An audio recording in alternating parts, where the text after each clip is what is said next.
Let me tell you how 200 pounds of apples trashed my back and what I'm doing to rectify the situation. Hello everyone and welcome to SuttonsDaze. If you're new here, my name is Lisa and we are all about pantry preparedness. And I am still putting up stuff for winter. Yes, I am, because, well, it's still green outside, as you can tell. Every year I purchase deer apples, and this year I got 200 pounds of deer apples, and I was so excited. Like, okay, we're going to get this done. We're going to do it. And I very quickly discovered that standing over the counter peeling these apples was not going to work this year. My back went out and it was ugly and painful for quite a while. So 200 pounds of apples, which didn't cost that much because they're deer apples, ended up on the hill for the deer. After talking about it, I think on a Monday Night Live, one of you fantastic people messaged me and said, you have to try this out.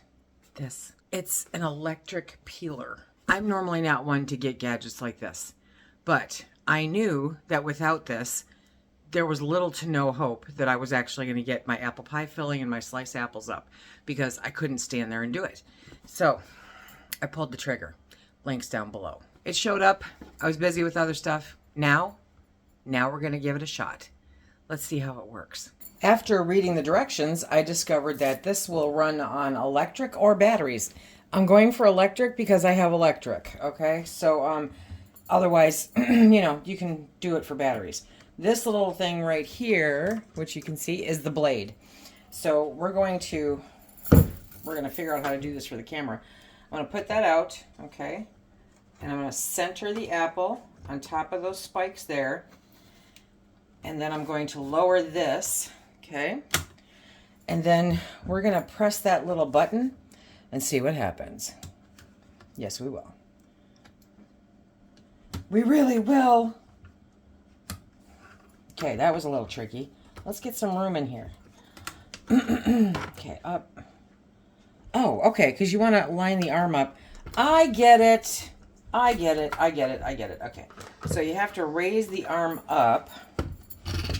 Please hold. There we go. Raise the arm up. And then turn it on. Okay, here we go.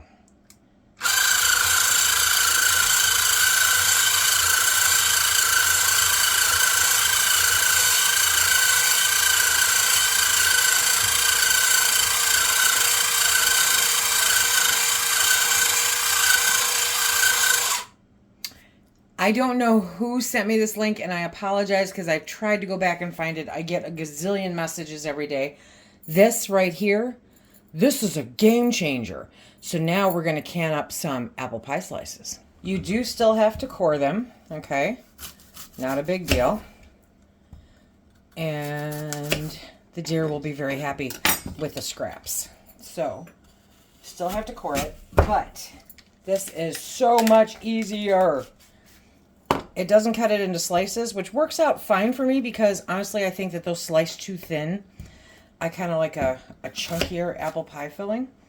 And so that is what I'm going to cut up. And my bowl has cold water with lemon juice in it so that they don't turn brown. Okay. And poof. Just like that. Let me get these peeled. It beats me every time, but I thought this would be fun. So you place the apple, okay, and then you push down the part that holds it, and it won't go down any farther than where the arm is. So you push that down, you bring the arm up. That's the key right there. Okay, so now watch. Start this, and I'll process another apple.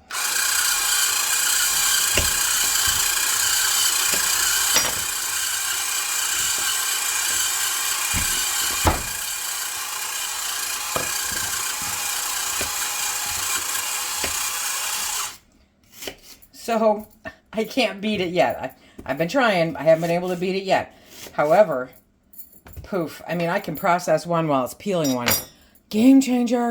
This little machine is literally the difference between me being able to put up apple slices and apple pie filling and even applesauce, or not being able to do it at all because I can't stand at the counter that long and work on the apples the way that I need to. That's doing a good chunk of the heavy lifting for me. It's like having an extra set of hands in the kitchen that doesn't talk back to you. It's awesome. All the apples are peeled, okay, and they're soaking in a water lemon juice to prevent them from getting brown. I've measured out, well, it's probably more like 8 cups, but it's supposed to be 6 cups. I'm waiting for this water to come up to a boil. Once that comes to a boil, I'll put those apples in. When it comes back to a boil, I will set my timer for a minute, and then I will strain them out, put them into a bowl, and put a lid over the top of it. And then I'll repeat that process until all of the apples have been blanched. It is necessary to blanch them. Just do it. In my opinion, for what it's worth, I think apple pie filling might be one of the more labor-intensive. Okay, this is going to take a minute to go through. 20 pounds. 20 pounds I have peeled up. So it's going to take a minute. We're going to bring those up to a boil, count to 60, and then rotate through. She's boiling, so we're going to scoop these out, and then we're going to put them into the bowl. You might see a little part of it over on the side here. And then we're going to put the lid over the top of the bowl, okay? They seem to emphasize that part. Remember, I'll have a link down below. Okay. And so now we're going to put in the next batch.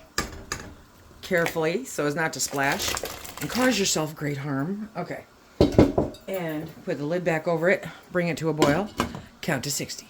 In this pot, I have made an error. If you look at the directions, it will tell you to put cold water and apple juice, okay? And then you mix in the powdered stuff. Then, before you put the apples in, you add the lemon juice. In my haste, I added the lemon juice. I have no idea if this is going to turn out right or not, but we shall find out, okay? So I have the sugar and the clear gel and the cinnamon there. And now we are going to whisk this up. I don't have a pot that's like in the middle of this and my other one. So I'm just going to whisk this up. We're going to cross our fingers that it congeals. They say to have it on a medium heat and just keep stirring until it begins to gel up. So I'm not sure how long this is going to take, but we're going to be here on top of it. And one way or another, we're going to make it work. In the meantime, in this is all of my apples. So that's 20 pounds of apples. Peeled, cored, blanched, staying hot with the lid over it. You want to make sure to keep that lid over it so that you can keep them nice and hot. Clear gel will burn. So this is one of those, stay here. Stay with it. Spend quality time with it. Think of all the things you're going to make with your apple pie filling while you're stirring.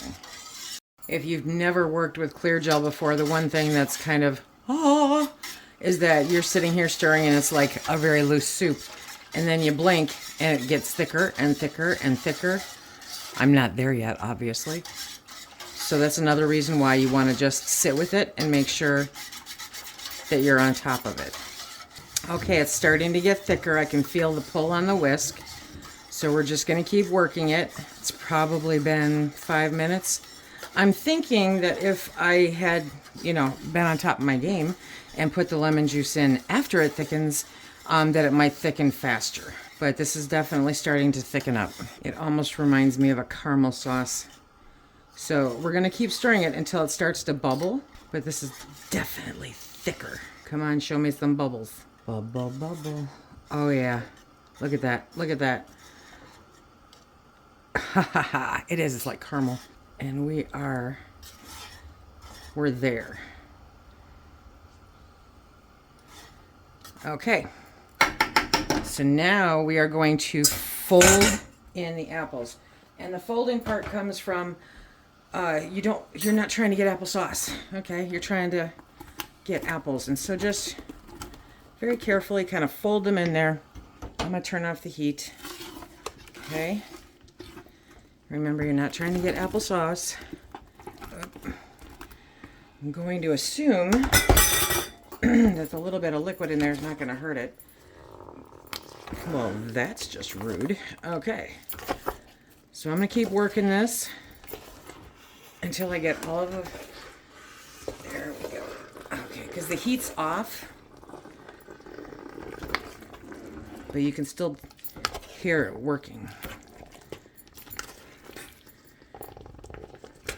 bubbling. Okay, now we're gonna get the last of the apples in here. Okay, it smells amazing. Okay, and we're just gonna kind of gently do our thing and get it mixed up. This is gonna take a few minutes, and it's hot, okay? There we go. From the bottom up, and watch your fingers because it's hot. And now we're gonna start putting it into the jars. You want to put it into an inch headspace. So we're gonna load these jars to an inch headspace. Now, according to the National Center of Food Preservation, Home Food Preservation, 19 pounds makes 7 quarts-ish. And this was closer to 20 pounds. So I've got 6 quarts out and 3 pint-and-a-half jars. Stabber. And you are gonna go back and you are gonna debubble. Count on it.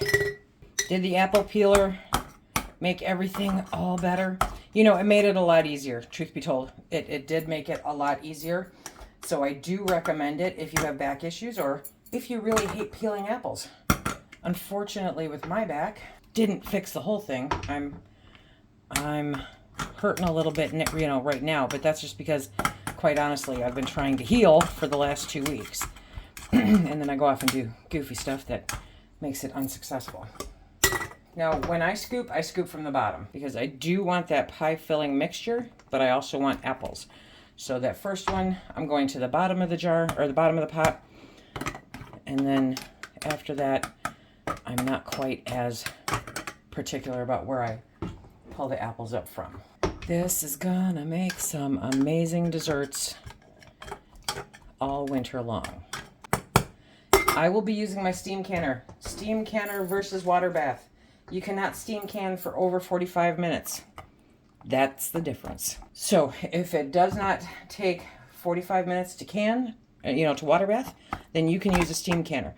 Benefits of a steam canner: significantly less water, significantly less heavy as a result, much easier to deal with than water bath. I am a huge fan of my steam canner, as most of you know. I am literally turning my old enamel canning pots into planters. Yep, you heard me right. I'm turning them into planters in the garden because I am never going to use them. And everyone keeps giving them to me, which is cool. I'll take them. I am never going to use them for water bath canning. Now remember, with the pint-and-a-half jars, you are still canning for the quart time. That's kind of the big bonus. Making a mess. It looks like a bomb went off in my kitchen. Look at that. Mwah. If there's any left over, I'm going to make an apple pie. Let's talk headspace for a minute. Apple pie filling is notorious. It is notorious for siphoning, for swelling and siphoning. So they say an inch headspace. I have seen so many posts where people are like, it siphoned, it siphoned. Okay, if it siphons and still seals, you're good, you know. But obviously the goal is to have it not siphon. Really, really, really pay attention to your headspace. Make sure you do not go over an inch because that will serve no one well. Go through and debubble your jars because the clear gel will cause bubbles. Yes, it will. Okay, now it's time to deal with these sticky rims. As usual, I'm going to use vinegar to wipe these down. Some crazy rumor is going on that if you use vinegar, it will degrade your lids. It does not. Absolutely does not. I think people just sit around trying to come up with something new that's ridiculous, like dry canning potatoes. Vinegar will not impact your lids, nor will it impact the seal. It will impact it if you don't get the rims cleaned off. So that is something you want to pay attention to, because that is some sticky, sticky stuff, my friends. And again, it gives you another chance to go around the rims and make sure that they're not chipped, Nothing funky's going on there. As always, my friends, 4 jars canning lids. Yes, they are my favorite. You know, I've told you how many times. How many times have I told you? They are my favorite. They came through for us when the other companies did not. They came through for us and gave us a price point that was spot on pre-pandemic when everybody else was trying to gouge us. Absolutely unforgivable, in my opinion, if a major corporation decides that they're going to try to gouge you and they're not going to step up and meet the demand. This is something that is integral to our preparedness. It is integral to our lifestyle. And for a company to say, nope, sorry, you're not that important. Yeah, that means they're not that important to me. 4 jars stepped up and said, you are important and we are going to meet that demand. They did, with an excellent quality product. Remember, if you want to order them, use the website down below, and you can use the coupon code SuttonsDaze. It helps out the channel and allows me to bring more things like this to you. I appreciate it. They appreciate it. I support this company 100 times over. What's that song about putting a ring on it? This is not an engagement ring, my friends. This is a tool, so it doesn't matter what it looks like. It just matters that it works, okay? Finger tight. Not any tighter, just finger tight. We're going to start loading up this canner. And even though it's pint and a half and not quart, they're going to go for the quart time. So that's super important. And the quart time for my altitude is 25 minutes. So that's what we're going to be working on. Those 5, and then we're going to do these 5. Once it gets up to the right temperature, then we will start our timer for 25 minutes. We're going to pull the last jars out of the steam canner. Now with the first batch, I did get 2 that had a little bit of siphoning. It looks like they sealed. So siphoning does happen. Like I said, apple pie filling expands. I don't know why, but it does. So that's why you want to try to be as careful as possible about your headspace and make sure that it's at 1 inch. So I did have enough left over. Yeah, to make an apple pie. Hello, yes. So that's our apple pie filling. I hope this was helpful. My back and I are going to go sit back and relax a little while. But if you want to check out some more canning videos, check out this playlist right here. Until next time, everybody, be safe.